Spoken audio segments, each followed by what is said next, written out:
Hello friends, अगर आप हमारे चैनल पर नए हैं तो मेरे चैनल को सब्सक्राइब, लाइक, शेयर करना ना भूलें। बेटा, ये लोग कौन थे? पिछले कुछ दिनों से तू लगातार अनजान लोगों को घर लाता है। ये चल क्या रहा है और क्यों आते हैं ये लोग घर पर? क्या चल रहा है तेरे दिमाग में? कविता जी अपने बेटे ध्रुव से बोली। कुछ नहीं माँ, आप इन सब से दूर रहो। भजन कीर्तन की उम्र है आपकी, वही करो। फालतू के कामों में ध्यान मत दो। इतना बोल ध्रुव वहाँ से चला गया। लेकिन कविता जी का मन बेचैन था। ध्रुव पिछले 1 महीने में कई लोगों को घर ला चुका था। कविता जी को कई बार लगा कि ध्रुव शायद मकान बेचना चाहता है, लेकिन उन्हें अपनी परवरिश पर भी भरोसा था। उनका दिल कहता था कि अगर ऐसी कोई बात होती तो ध्रुव उन्हें ज़रूर बताता, और बस यही सोचकर वो अपने बेचैन मन को दिलासा दे देती। लेकिन आज उनका मन शांत होने का नाम ही नहीं ले रहा था। वो बहू के कमरे में गई और बोली, पल्लवी, क्या चल रहा है? ध्रुव कुछ बताता क्यों नहीं, और तुम भी कुछ नहीं बोलती? हर दूसरे दिन कोई न कोई घर देखने आता है। कहीं तुम लोग इस घर को बेचना तो नहीं चाहते? हाँ माँ जी, इसलिए तो ध्रुव ग्राहकों को घर दिखाने लाते हैं। हमें लगा था आप समझ गई होंगी। क्या तुम दोनों ने इतना बड़ा फैसला लिया और मुझे बताया तक नहीं? मैं कह देती हूँ, मेरे रहते ये घर नहीं बिकेगा। ये घर मेरे पति के खून पसीने की कमाई से बना है। ऐसे कैसे कोई बेच देगा? माँ जी, ये घर तो आपके बेटे के नाम है और घर उनकी तनख्वाह से चलता है। वो जब चाहे, जिसे चाहे ये घर बेच सकता है। और फिर कहाँ जाएंगे घर बेचकर? ये सोचा है तुम लोगों ने? जी हाँ जी, बिल्कुल सोचा है। हम दूसरा घर ले रहे हैं और आपको वृद्धाश्रम भेजने का फैसला ले लिया है। वैसे भी आपके घुटनों में दर्द रहता है और इलाज में भी बहुत पैसे लग चुके हैं। इलाज के साथ आपको देखभाल की ज़रूरत भी है, जो हमसे अब नहीं होगी। जितनी सेवा करनी थी कर ली। अब हमसे और सेवा नहीं होगी, इसलिए अब आपको वृद्धाश्रम जाना पड़ेगा। सारा पैसा आपके इलाज पर लगा देंगे तो कल को हमारे बच्चों को अच्छा भविष्य कैसे देंगे? आपको क्या पता हमारी ज़िंदगी में क्या क्या दुख है, और इस महंगाई के दौर में हम घर चला रहे हैं, केवल हम ही जानते हैं। इतना सुनकर कविता जी के पैरे तले ज़मीन खिसक गई और वो वहीं ज़मीन पर बैठ गई। आंखों से आंसू धारा बहने लगी।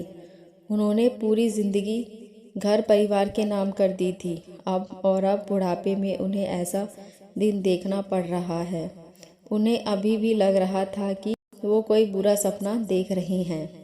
जैसे तैसे खुद को संभाल रोती बिलखती वो अपने कमरे में पहुंची। सामने लगी पति की तस्वीर देखकर बोली, काश आप होते तो ये दिन ना देखना पड़ता। आपने तो मकान मेरे नाम कर दिया था, लेकिन मैं पुत्र मोह में इतनी अंधी हो गई कि बेटे का स्वार्थ देख ना पाई और उसके कहने से घर उसके नाम कर दिया। अब वही बेटा मुझे वृद्धाश्रम भेजना चाहता है। माँ बाप इतनी उम्मीद से अपने बच्चों को पालते हैं, उनकी खुशी के लिए क्या कुछ नहीं कर देते। याद है आपको ध्रुव को बचपन में जब बुखार आता था, मैं पूरी रात नहीं सोती थी। उसके कारण नौकरी तक छोड़ दी थी। उसकी एक आवाज़ पर दौड़ी चली आती थी। पूरी ज़िंदगी उसके नाम कर दी थी, लेकिन मुझे बदले में क्या मिला? रोते बिलखते कब उनकी आंख लग गई, उन्हें पता ही नहीं चला। सपने में उन्हें उनके पति कैलाश बाबू दिखाई दिए। वो कविता जी से बोले, देखो कविता, पहले भी कहता था पुत्र मोह में अंधी मत बनो। आज भी यही कहूँगा, ये घर तुम्हारा है और तुम्हें इस घर से कोई नहीं निकाल सकता। रही बात तुम्हारे निजी खर्चों की, तो तुम घर किराए पर चढ़ा अपना गुजारा कर सकती हो, लेकिन ये घर बिक जाएगा तो मैं क्या करूँगी? और बच्चे तो मेरी सुनते ही नहीं। अब तो घर भी ध्रुव के नाम है। कानूनन वो ही इस घर का मालिक है। तो तुम भी कानून की मदद लो। तुम पुलिस को फ़ोन करो और बोलो कि बेटे बहू बेटे ने गलत तरीके से घर अपने नाम करवा लिया और अब ये लोग घर बेचना चाहते हैं। ये घर बिकना नहीं चाहिए कविता, इसमें मेरी जीवन भर की कमाई लगी है। ये घर बिकना नहीं चाहिए। इतना बोल कैलाश बाबू आलोप हो गए। सुनिए सुनिए, रुकिए, कहाँ गए आप? कविता जी सपने में इतनी जोर से चिल्लाई कि उनकी नींद टूट गई। वो उठी और उन्होंने खुद को संभाला। तभी कमरे में ध्रुव आया और बोला, माँ पल्लवी ने आपको सब कुछ बता ही दिया है। आप अपना सामान बांध लो, कल आपको जाना है। आप फिक्र मत करो, हम आपसे मिलने आते रहेंगे।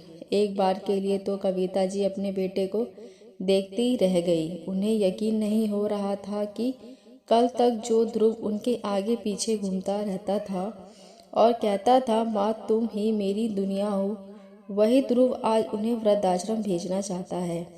अंदर ही अंदर वो टूटती जा रही थी। जैसे तैसे खुद को संभाला और फिर बोली, ये घर मेरा है, तुझे जाना है तो तुम इस घर से जा सकते हो। जब तक जिंदा हूँ मैं इस घर से नहीं जाऊंगी। कविता जी की आवाज में गुस्सा था। आपका खर्चा नहीं उठा पा रहा हूँ, इसलिए मेरे पास कोई विकल्प नहीं है। आपको जाना ही होगा और वहाँ आपको आपकी उम्र के लोग भी मिल जाएंगे। आपको अच्छा लगेगा वहाँ जाकर। मैं कहीं नहीं जाऊंगी, समझा तू? ये घर मेरा है। तभी ध्रुव के फोन की घंटी बजी और वो फोन पर बात करता कमरे से बाहर चला गया।